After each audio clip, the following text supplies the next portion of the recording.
Okay, thanks you guys for coming out tonight for to this TED Talk. I really appreciate you taking the time out of your lives. I know you guys have a busy schedule. Today I chose a topic somewhat controversial. I hope you guys have an open mind about it because it does affect this country and other countries in the world. And hopefully you can have an open mind and kind of be understanding about this topic. This is a picture of myself in Mexico a couple of years ago, about 4 years ago. I did a service mission from the years 2008 to 2010. I was located on the Gulf of Mexico in Veracruz. This is a picture of me and my buddy, Elder Rincon, and we were on the beach of Chachalacas enjoying the day. Another beautiful day in Mexico.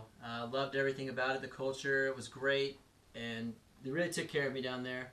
But before I left, I know like my grandmother and my mom were kind of worried about me going down there, just the safety, because they hear things about drug cartels and things like that, and I wasn't worried about it. I just knew I was going to be doing good things, and I wouldn't get involved with that.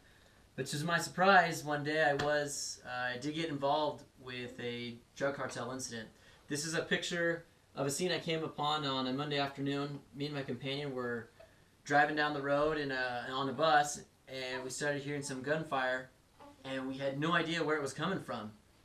And as the gunfire started approaching, we got louder and louder, and we realized, oh, you know what, we gotta duck down. So we ducked down, and we covered our heads, and the shooting came past, and sure enough, there was a white BMW going by, and guns were out ablazing. They were shooting, and the police behind them were chasing them, and they were shooting them also. As soon as that passed, our bus driver took a quick turn, and we thought we had escaped from it, but eventually the road kind of wheeled us back, and we came upon this scene. And we were there right when the finish was happening. The cops had the car pinned, and they ended up throwing a grenade, shooting a big explosion, a lot of fire and smoke. We went back to find out in the news, but really what happened was there was a drug cartel. The police got a tip, chased them. As you saw, there was a big gunfire and shooting.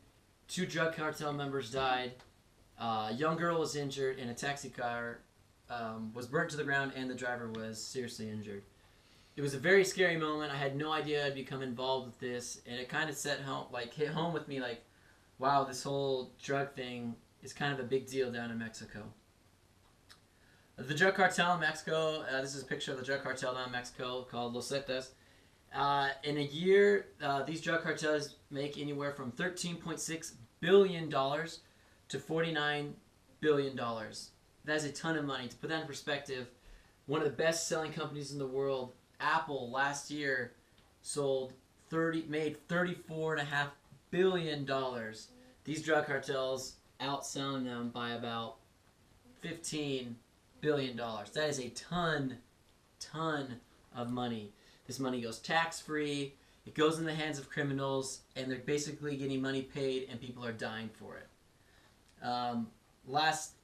The drug war has been going on since 2006, since President Fox was in charge of Mexico. And over that time period, 100,000 Mexicans have died. In this picture right here, you see Estadio Azteca. This is the National Mexican Soccer Team Stadium. Holds 104,000 people. But in this time period during the drug war, every seat has been filled with over 100,000 deaths of Mexicans. So imagine a stadium full of people that have been killed from these drug cartels. This could all be easily avoided if we legalize drugs, and when we have the opportunity, if we vote yes.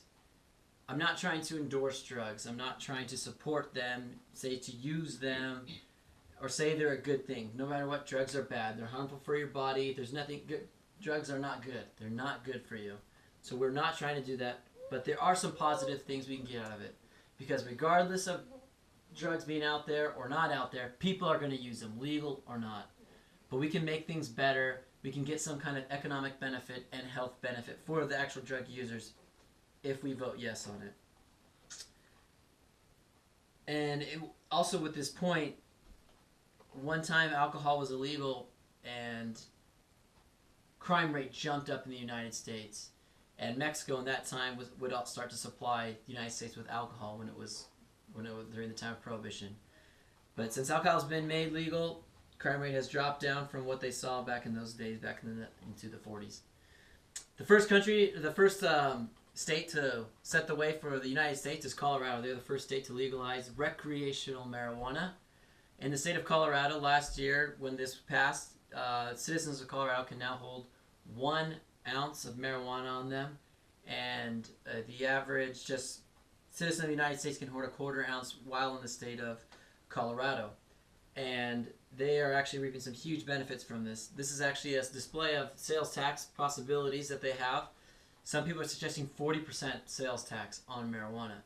Colorado itself right now is a 25% sales tax on marijuana, and they're reaping the benefits from it. And our country could really use it. We have over trillions of dollars in debt, and it just gets worse and worse and worse. One way we could do this is if we put tax on that $39 billion that's potentially out there. If we put a 25% tax on that money, that's a lot of money, and that could eventually help this country turn around. Again, not endorsing drugs or the use of them, but we can make them better, make them safer. In that picture, you see a person in a laboratory suit. All of the products we consume, non-aspirin, Tylenol, anything we consume that goes in our body has to pass through the FDA, through the Food and Drugs Administration. They have to pass the rigorous testing, quality inspection. They have to have a date when they expire, a good seal on them, a cap. Everything's got to be child safety protection on it. And if drugs were made legal, that's what would happen. They would be made more safer, less harmful for the bodies. As you see up here on the top screen, that's a picture of a meth lab. In that picture, the guy has heat that goes in your car motor. He has paint thinner that goes in your paint, acetone.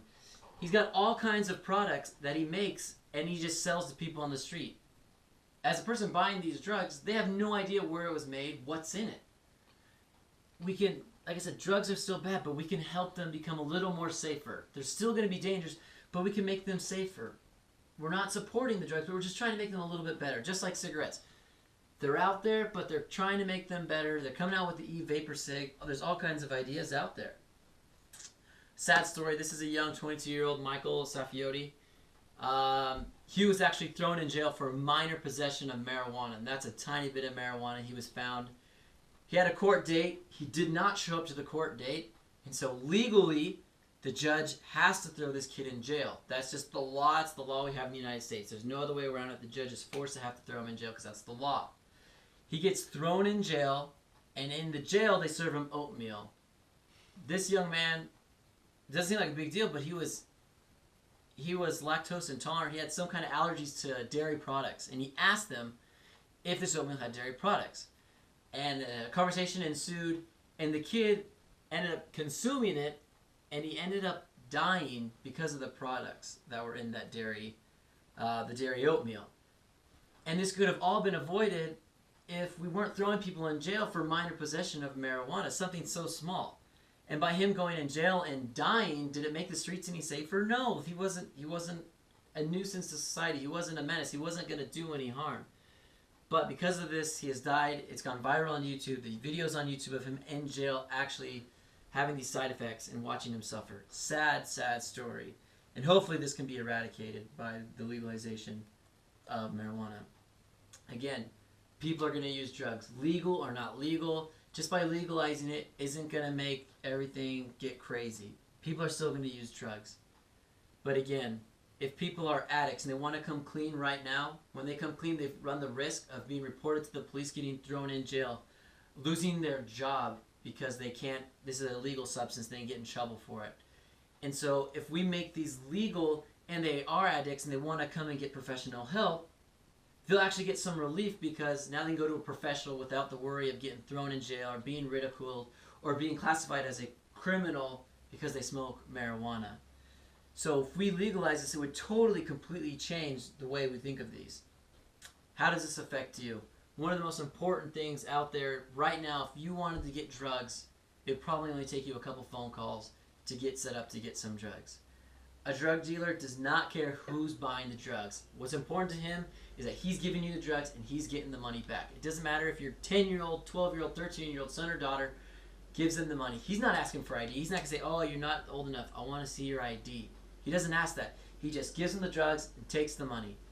But if you try to go to a Walmart and buy alcohol or cigarettes and you're 15 years old, sorry, that employee is not going to risk his job, nor is Walmart going to risk a lawsuit. So if drugs become legal, it will be actually harder for our children to get drugs because they'll have to go through a actual store and provide physical proof of ID to get it. And that seems kind of not true, but it is. You don't hear about cigarette dealers or alcohol dealers. They're not out there. There's no money in it. We would literally crush the dealers and the drug cartels in Mexico. So again, I'm not asking you to vote to support drugs, to vote to do them, or to help people do them. I'm asking you to vote to save people's lives, better people's lives, and not only to better the economy of the United States, but also help the struggling economy of Mexico. Thank you.